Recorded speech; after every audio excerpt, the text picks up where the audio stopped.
Hi everybody, a very warm welcome to my channel, Nelly the Narcissist, or Nelly not the Narcissist, because I'm not personally a narcissist, but if you want to know who Nelly is and you're slightly confused, then please do check out my comedy skits, link in the description box, where you're going to find out who Nelly is and what this is all about. And in these podcasts I look at both the psychology and the spiritual aspects of narcissistic abuse, but I really do deep dive into the spiritual dimension because I believe it's so important when discussing this topic, and I think that it's helpful to a lot of people to understand more. I've spoken before, more than once in fact, about the demonic and the spiritual dimensions of narcissism and MPD.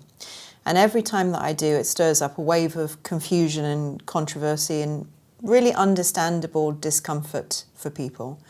Because when we start to consider the idea that the narcissist might not just be psychologically disturbed, but spiritually compromised, influenced, and maybe even possessed by lower level entities, it opens a door that most people would basically rather keep shut. And then I've seen some people respond by saying, well, then if it's a demonic possession, they need an exorcist, problem solved. And other people then feel pity for the narcissist and start thinking that they have to stay inside the relationship and save them.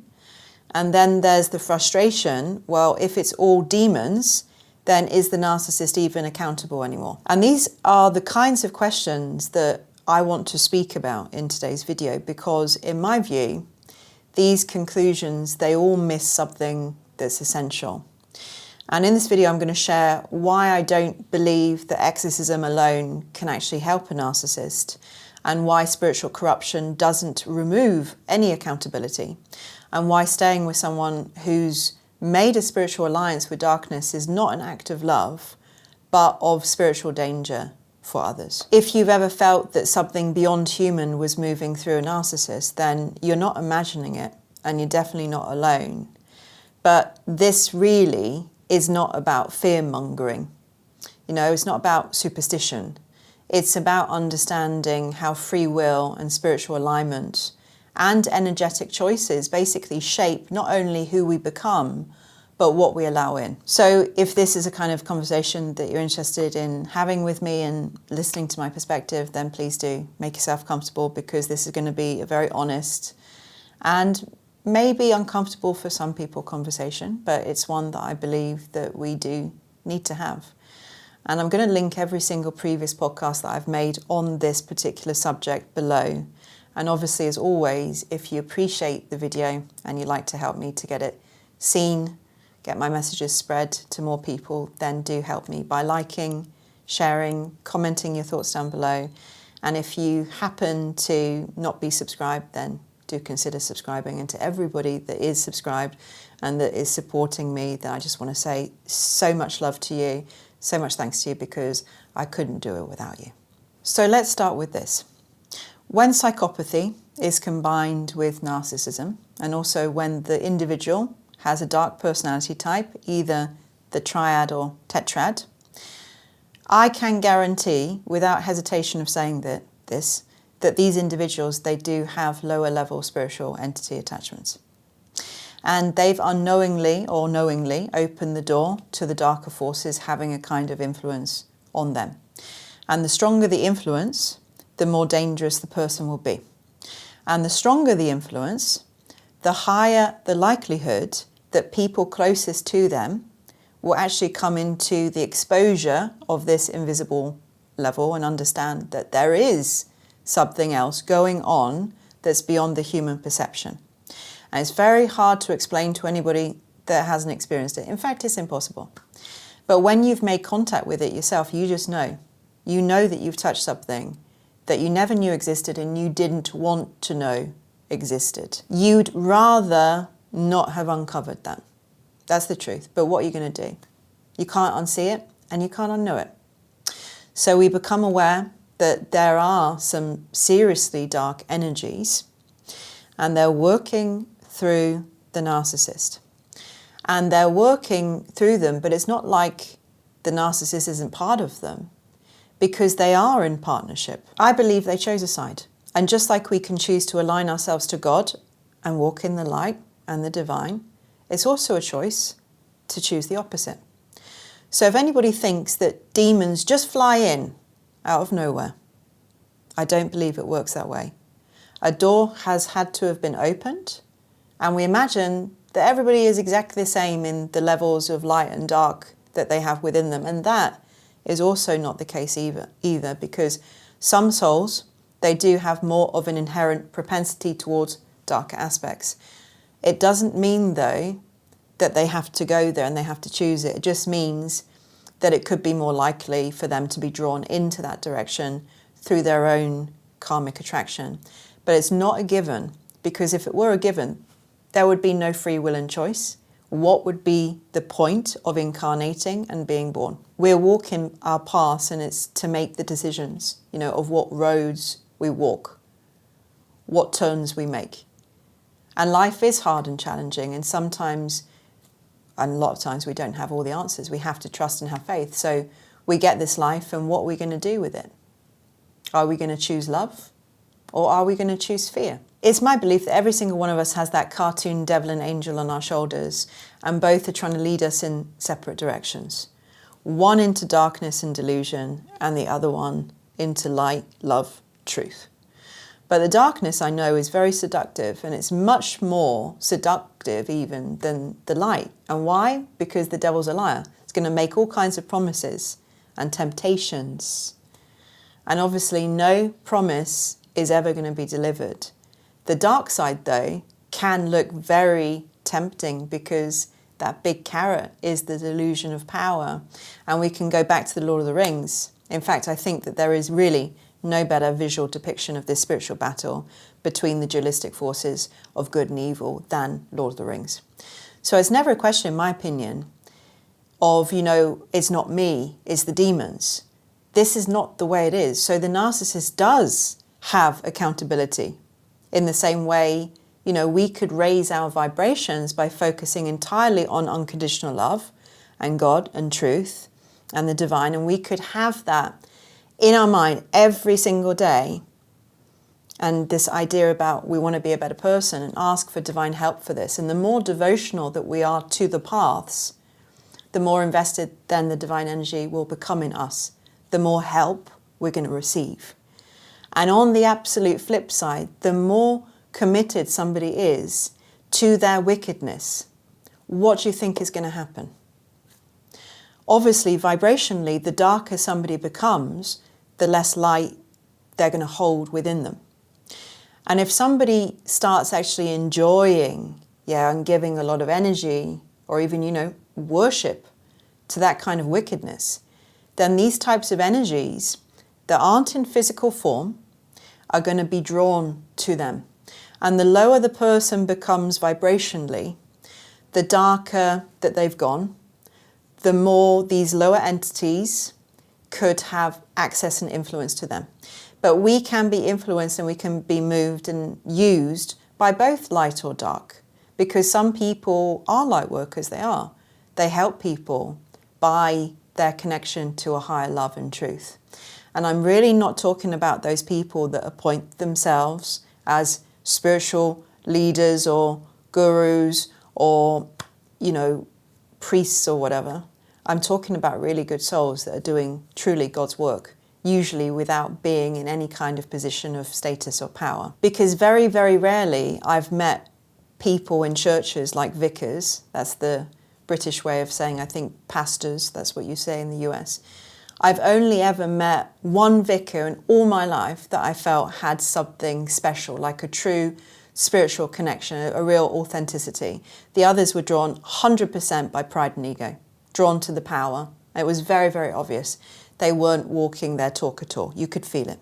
So we can invoke as people positive or negative energies within us. We all can do it.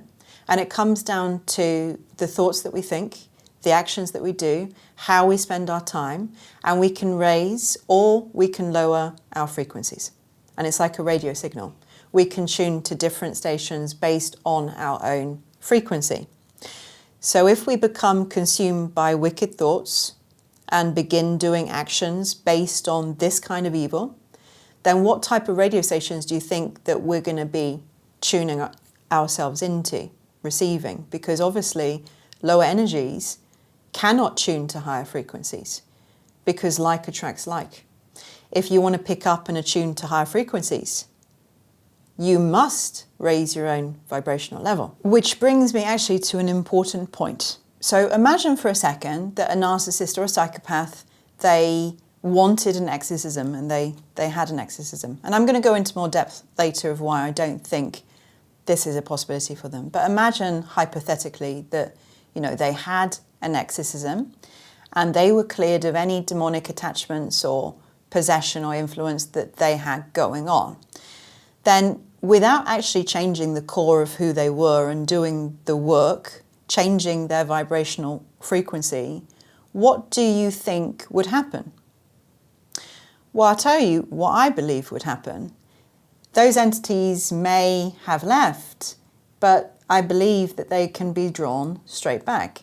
And it may not be the same ones, but it's not as if there's any shortage of disincarnate spirits out there that desire to do evil, and demons are in legions. So the idea that a narcissist would be instantaneously cured and sorted out by an exorcism is naive in my opinion, because for something like that as well to work, the heart on a soul level of that person, they would really need to want it. And when a narcissist or, you know, a malignant narcissist has got to such a level of soul corruption where there are actually these kind of entities using them as a tool and portal to work through, it's a sign how into the woods that they've really gone. And if they really wanted to come back and they wanted help with coming back, then it's going to take a great deal of effort on their behalf. And sadly, by the time it crosses a certain line for them, the chances of them actually wanting it are very slim, next to zero. And remember, for narcissists, they're not hurt by the suffering that they cause to others because there is a lack of love and empathy. They've traded that in. They turned away from the light within their own beings, and they are still part of God. It's all part of God, but it is us that can either brighten and strengthen the light within us or completely shut it out. And the longer that somebody can be left inside such darkness, the worse that it can get. So I'd just like to read you some quotes from Dion Fortune, that was actually a British psychologist and occultist from way back when, in the 1940s, I believe, but it's still very relevant today.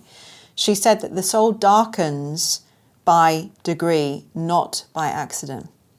Evil is an accumulation, which shows basically the personal responsibility that we have in getting there. She said, moral decline does not occur in one fell swoop, in one instance. Rather, it accumulates over time through repeated small compromises and distortions or resistances to higher impulses. And she saw evil as a process that happened when the soul's light was darkened by reshaping our ideals to justify selfish aims and let that negativity settle within us.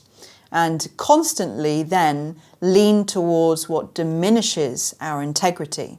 It's basically soul stain. That's what it is.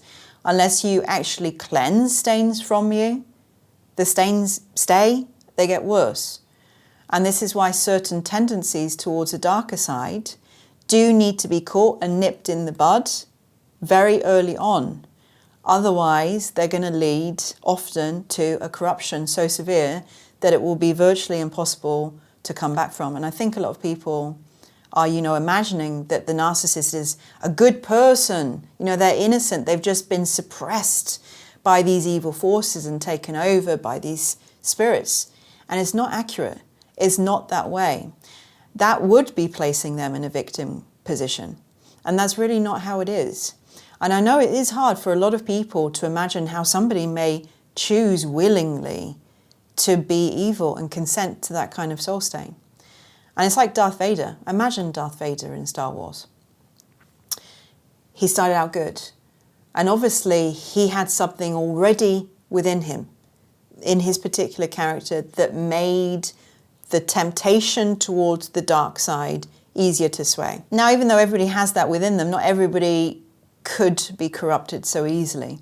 And again, it's not that they cannot resist. Sometimes we have to resist certain tendencies and drives within us because they're destructive, not only to ourselves, but to others and to life in general. And they're not loving and they're not kind. That kind of corruption is easier for some than it is for others. And I'll give you, like a moral exercise to consider. You can imagine you stole something from a friend of yours and you saw your friend distressed and it made you feel bad, but you made some justification to make it okay in your own head. And then basically the next time you stole something, say you were working then in a vulnerable old lady's home. And I'm using old lady because now we're getting to a worse crime, basically. And you know that you're meant to be caring for this woman and she's trusting you with her things and you're in a position of power because she is vulnerable and she is old. And instead of caring for her, you take advantage of that and you steal something of value to her. And at some point she notices and she gets upset and you lie and you gaslight. And who knows, you may feel a little bit bad about it, but once again, you justify it, you make it okay. You make the conditions okay in your mind. The more digressions that a person is able to do, I think the more serious the crimes can become. The more comfortable somebody can be with what they do. Now, it doesn't necessarily make anybody evil. I'm serious, it doesn't.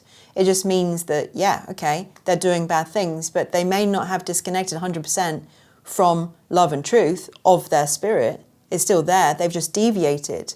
But there may be a possibility for them to return to love and goodness in their life if they are truly sorry and they want it. But what I've done with this is basically show how potentially the soul could darken and how evil can potentially get a hold of you. But what has happened with the narcissist is it seems that this corruption and choice to shun the light and let the darkness in has occurred very early on, within their childhood. It'd already taken root way back. And this is really disconcerting and troubling because, often trauma has opened the door many times for that. But once again, a lot of children go through trauma and they don't choose evil. They don't become narcissists or psychopaths. So we can't get stuck again considering them as victims. Because what makes one person choose that direction and then the other one refuse that direction and refuse to break away from love? And in my opinion, this is karmic attraction, Some people and some souls are more inclined, as I said, by nature than others. There are only two choices, it's love or fear. Just like Yoda said in Star Wars again. Fear is the path to the dark side. All negativity stems from fear. All positivity stems from love. Darkness is negative, light is positive. Evil is negative. Lower frequencies are negative. And all emotions that are fear-based are negative. But high frequencies and high emotions are all love-based. And unconditional love, divine love, is the highest frequency, the highest power in all the universe. And there is a reason that narcissists can't connect to positive emotions and frequencies. They can only access negative states of being because they're very low vibrational, because they're living inside darkness. And it is then their state of being. And they don't only get supply from people enforcing their grandiosity and telling them how amazing they are and praising them and putting them on pedestals, but they feed so much off of people's pain and negative emotions. They can't bear anybody being in high frequency states. They don't. They hate it. They have to bring people down because they get a lot of power fed through this negativity. It's actually their role to find people, especially of high frequency, and bring them down. Have you noticed that narcissists, they don't target low frequency people? Because not only are they not going to get enough energy to feast upon, but they're an active player on the dark side. They're willingly, for most of the time, being used as organic portals on this earth plane to create as much pain, suffering and destruction for others as possible. Because not only are they the devil's puppet, but the entities that are also working through them, they really enjoy creating pain and getting fed. So it's not the narcissist alone, because the lower astral entities or demonic entities, if you want to call them, scour the earth, they do, in search of somebody of this kind of inclination. And they want a host body, and they want somebody to jump on board with. But if you ask most narcissists to come away from their attachments, they're going to refuse, because most of them are fully committed to their path. They've got no desire to come off of it. They're going to be destroying everything and enjoying their evil until the very end in most cases.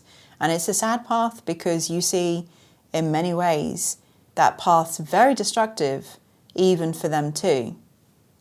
But we can't force an exorcism on somebody, in my opinion. We can't, because that would not be ethical. It would be fruitless also, and it would be irresponsible in my opinion, because I don't think it would work. It's taken an accumulation to get to where they're at.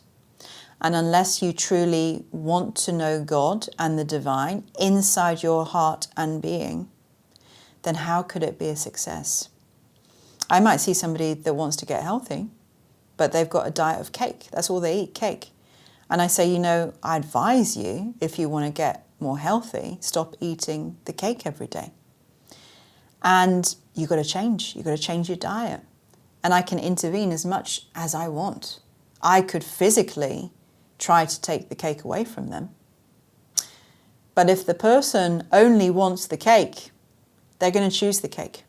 And they're going to find a way to get to the cake. It's like, look, you've got to want this for yourself. I can't want it for you, because it's not going to work for either of us. It's not going to be productive.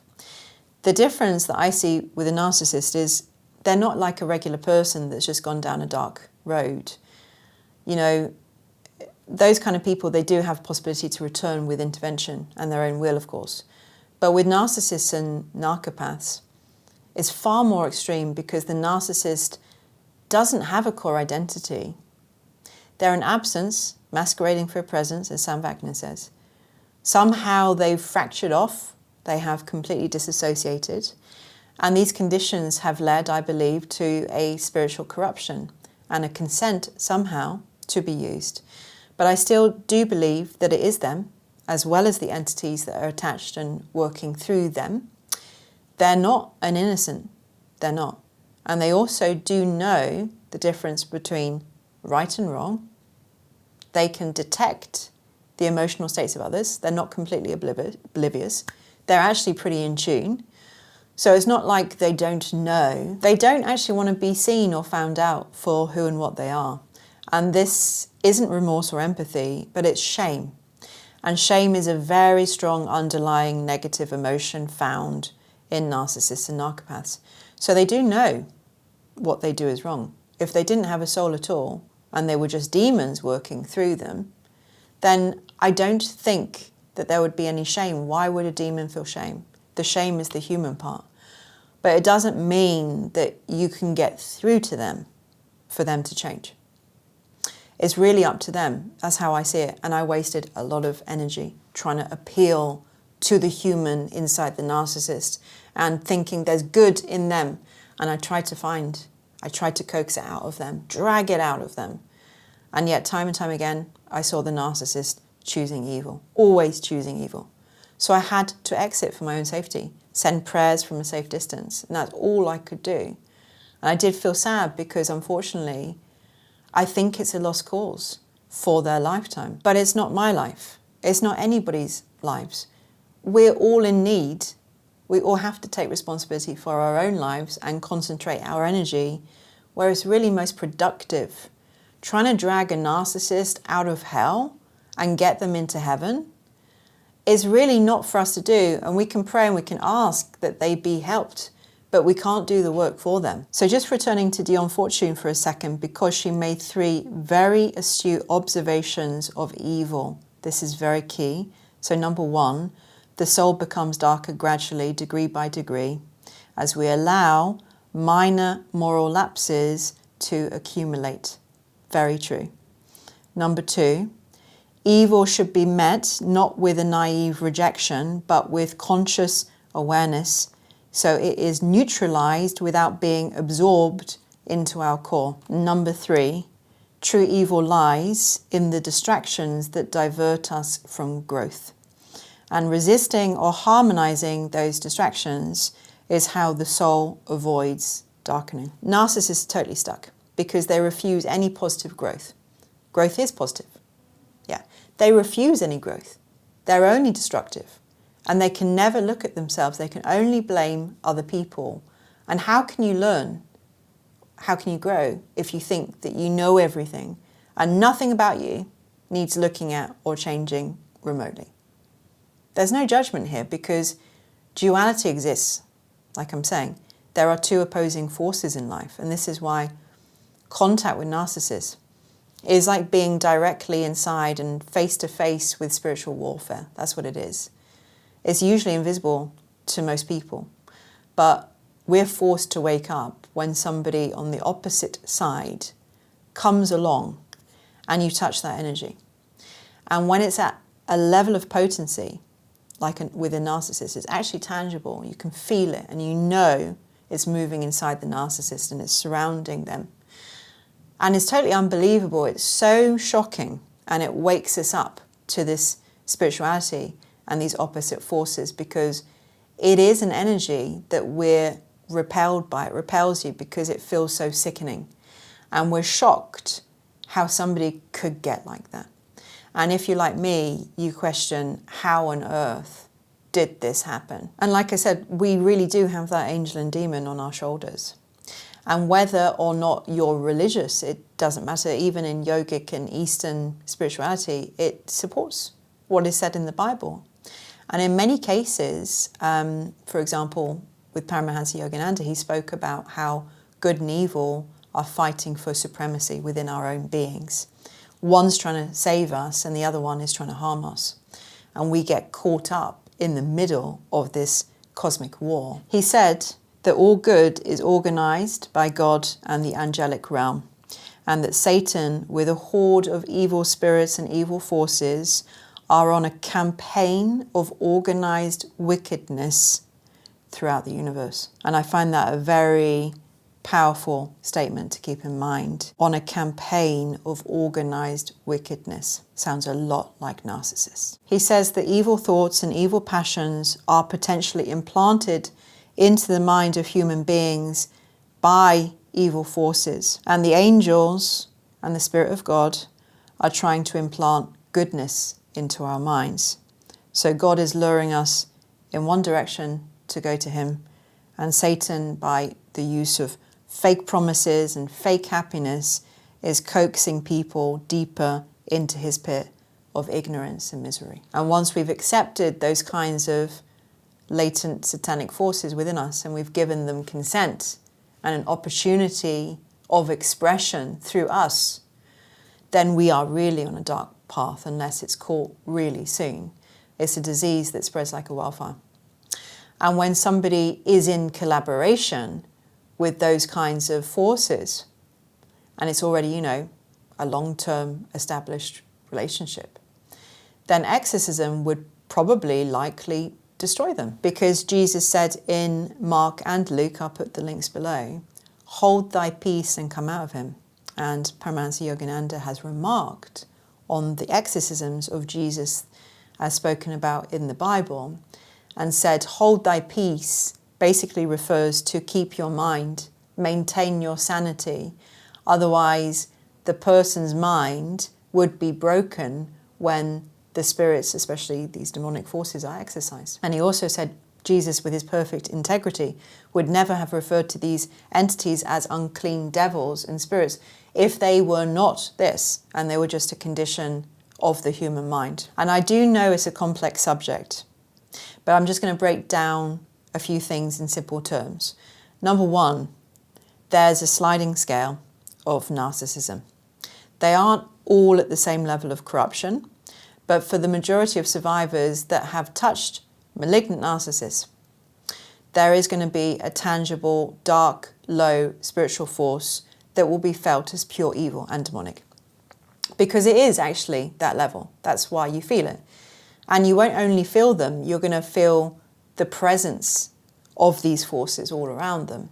That is what we feel. And that is what actually scares us. And number two, do I think that Jesus could have exorcised the demons out of a narcissist or narcopath? Yes, absolutely. Of course I do. But do I think that a human being like a priest could do that? No, I don't. Because although we could, and it is possible to ask for God's light and energy to work through us and to attune to that, we have our own limitations as humans to how potently that kind of energy could actually come through us. Because despite all our ego, where we'd love to think that we could be that powerful, we're not pure vessels. We would have to ascend very high to become that way.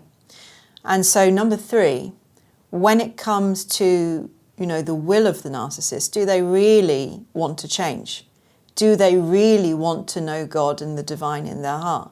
And if they did want it, and they wanted an exorcism, which is highly unlikely, then even if they had one, they aren't magically going to become saints.